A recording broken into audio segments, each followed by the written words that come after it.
Bonjour les amis, j'espère que vous vous portez à nouveau à merveille aujourd'hui. Dans cet épisode, on va parler du rendement dans l'immobilier et de la différence entre la rentabilité qu'on entend souvent quand on parle d'immobilier, on entend moins parler du rendement. Quelle est la différence entre les deux et pourquoi il est plus intéressant d'essayer de calculer son rendement? Parce que ça nous permet aussi de comparer bêtement avec d'autres placements. Si je place mon argent dans l'immobilier, j'ai tel rendement. Si je place mon argent dans des placements financiers, j'ai tel rendement. Ça permet de pouvoir comparer. Donc, restez avec moi, on voit ça tout de suite ensemble.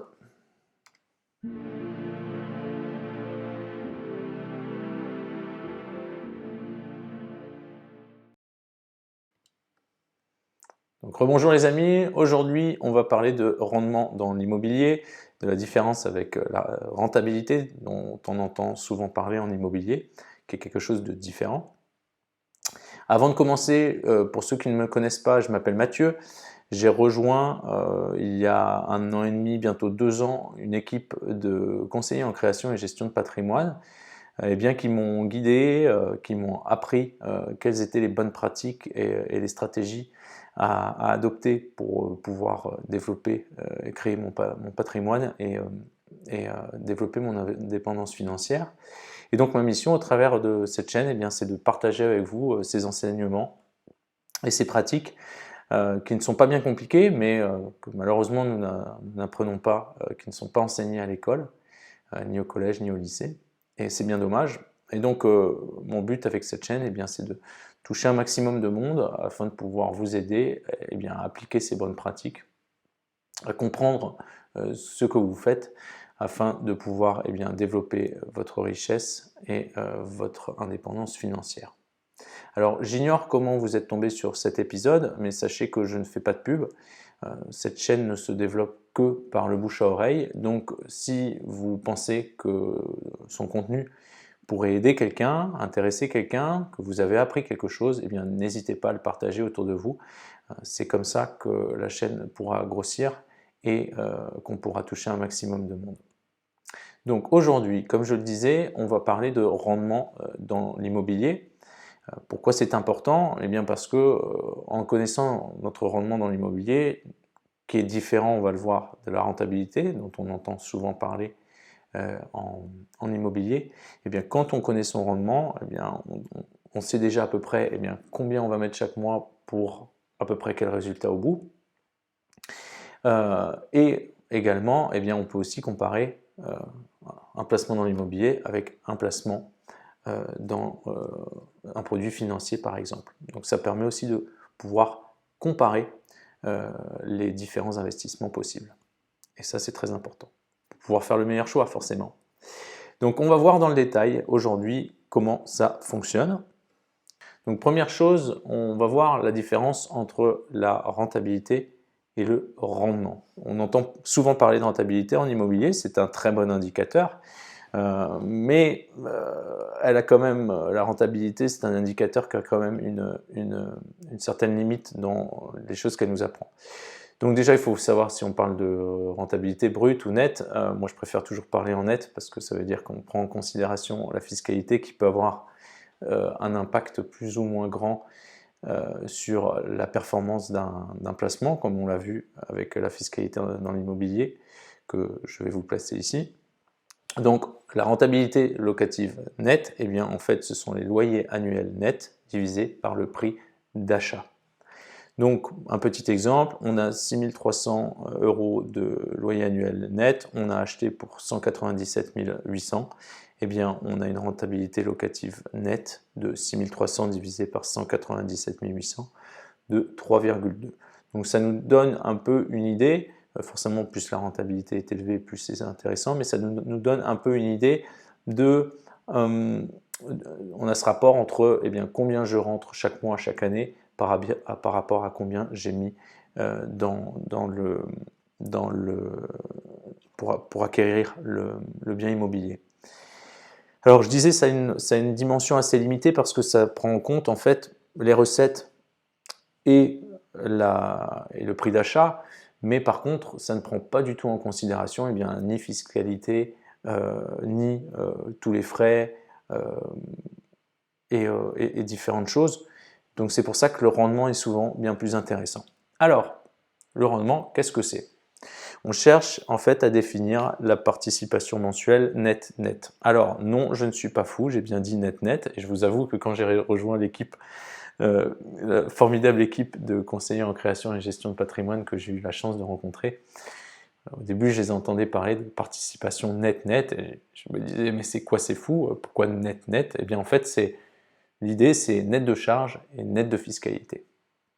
C'est très important parce qu'en fait ça va nous permettre de vraiment savoir combien on met chaque mois pour pouvoir acquérir en fait ce produit immobilier locatif.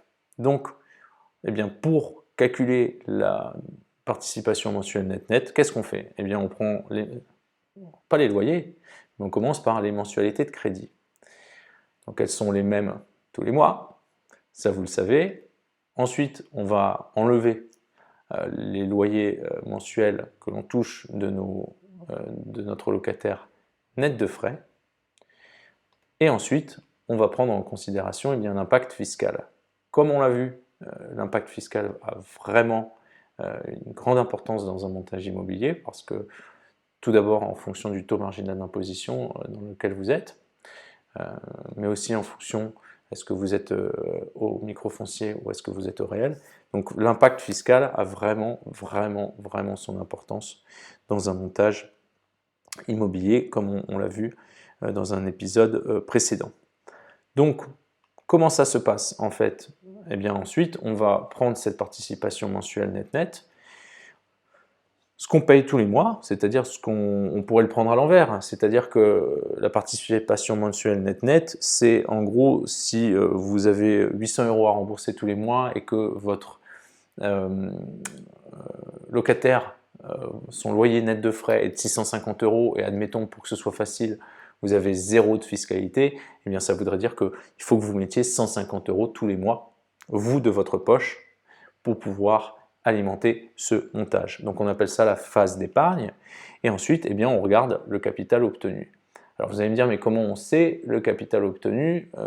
On a la valeur de l'appartement à laquelle on l'a acheté et on peut prendre en compte la revalorisation de l'immobilier. Vous le savez, l'immobilier, même si il connaît par exemple en ce moment un peu la crise, sur un horizon assez moyen ou long terme, l'immobilier il ne fait que de grimper.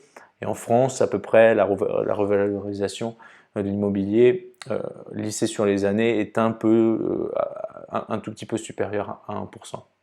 Donc on peut prendre ça en considération. Et donc ce résultat, ça va nous donner, en fonction de ce qu'on a mis chaque mois et le capital obtenu, on va voir tout bêtement le rendement. Donc on va prendre un petit exemple pour que vous compreniez. Donc on a un appartement qu'on veut acheter pour mettre en location. Le prix d'achat ou de vente est de 184 000 €. Les frais de notaire 7,5%, 13 800 €. Comme on l'a vu dans une vidéo, dans un épisode précédent, pas d'apport. Je vais vous mettre l'épisode ici.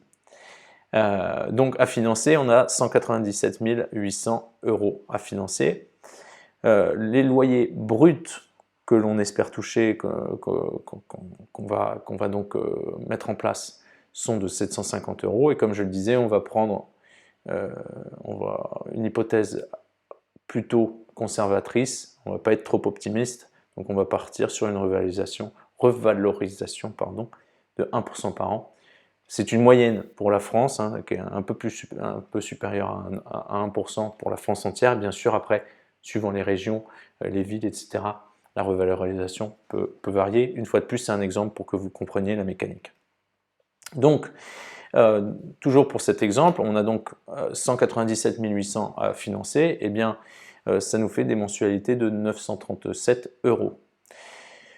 On va voir des frais de gestion à peu près à hauteur de 30%. Frais de gestion, c'est parce qu'on a choisi de mettre notre appartement en gestion. Donc on a un professionnel qui va s'occuper de la mise en location, des états des lieux, et de gérer le locataire. Comme ça, nous, on est un vrai investisseur, c'est-à-dire qu'on ne s'en occupe pas. Nous, on met notre argent et on n'y met pas notre temps. Des loyers bruts qu'on a vus avant, donc de 750 €, eh bien, on passe au loyer net qui sont en fait de 525 €. Ensuite, on prend en compte bien sûr la fiscalité qui est de 67 € par mois, ce qui fait une participation net en gros, c'est-à-dire comme je le disais tout à l'heure, c'est-à-dire combien est la mensualité, combien j'ai de recettes et quel est l'impact fiscal. Eh bien, on a une participation net de 479 €, donc on va devoir mettre 479 € de notre poche chaque mois pour pouvoir alimenter ce montage. Alors, avec la revalorisation de 1% par an, on va prendre l'hypothèse, on fait une revente à 12 ans pour voir quel est le rendement à 12 ans.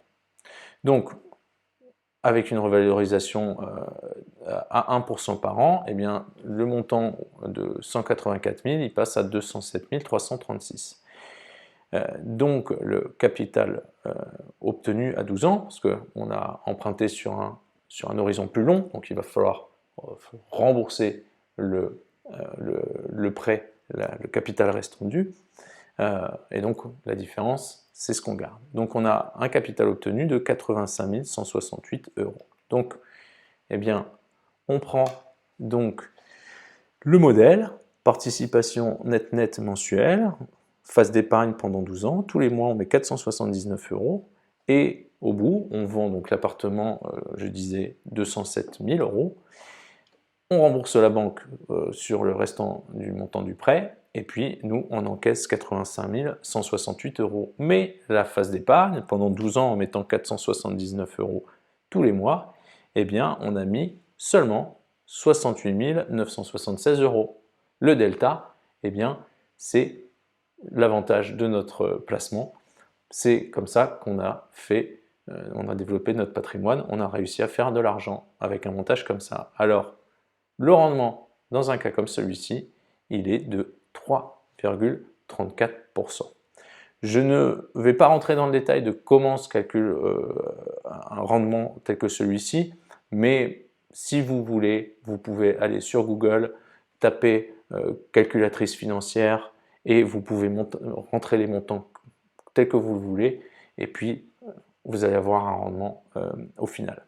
Donc j'espère les amis que vous avez saisi les différences et pourquoi il est plus pertinent de parler de rendement en immobilier plutôt que de parler de rentabilité, parce qu'on a cet impact fiscal et on renverse un peu la machine. Plutôt que de partir juste des loyers, on part de ce que nous on met chaque mois. Donc c'est très important d'essayer de calculer son rendement en immobilier, parce que une fois de plus, on a des exemples autour de nous, des gens qui nous disent ah ça se finance tout seul, mais en fait ils n'ont pas pris en considération l'impact fiscal. Et donc en fait quand on met vraiment les chiffres sur le papier, on se rend compte que c'est pas forcément si intéressant que ça. Et donc ça permet de voir vraiment la performance de notre placement, et si par exemple on s'est fixé comme objectif d'avoir 5% de rendement, on va peut-être pas partir sur ce placement-là. Ça ne veut pas dire que 3,34% c'est un mauvais rendement. En immobilier, c'est plutôt pas mal. Des rendements supérieurs en immobilier, on va pouvoir les avoir si on arrive à coupler un avantage fiscal tel que le Pinel, ou la location meublée non professionnelle, ou du déficit foncier. Quand on arrive à coupler ces choses-là, là on arrive à chercher des rendements plus importants. Mais sinon, en général, dans un montage classique d'immobilier locatif, entre 3 et 3,5%, c'est plutôt correct. Donc voilà, j'espère que vous avez compris la subtilité, que vous comprenez maintenant aussi pourquoi on parle plutôt de rendement, pourquoi on cherche la participation net, pourquoi on prend en considération cet impact fiscal, parce que comme on l'a vu dans une vidéo, on peut se prendre des gros coups de ciseaux dans ses revenus fonciers à cause de la fiscalité. Pas que je sois une fois de plus contre l'impôt, c'est pas du tout ce que je veux dire, et ce n'est pas mon message, c'est juste qu'il faut vraiment prendre tous les éléments en considération si vous voulez avoir toutes les cartes en main afin de maîtriser votre investissement. Donc j'espère que vous avez appris quelque chose. Une fois de plus, si vous pensez que cet épisode vous a été utile, qu'il pourrait aider quelqu'un autour de vous, eh bien n'hésitez pas à le partager. Moi je vous réjouis de vous voir bientôt pour un nouvel épisode et d'ici là, eh bien, prenez soin de vous. À très bientôt.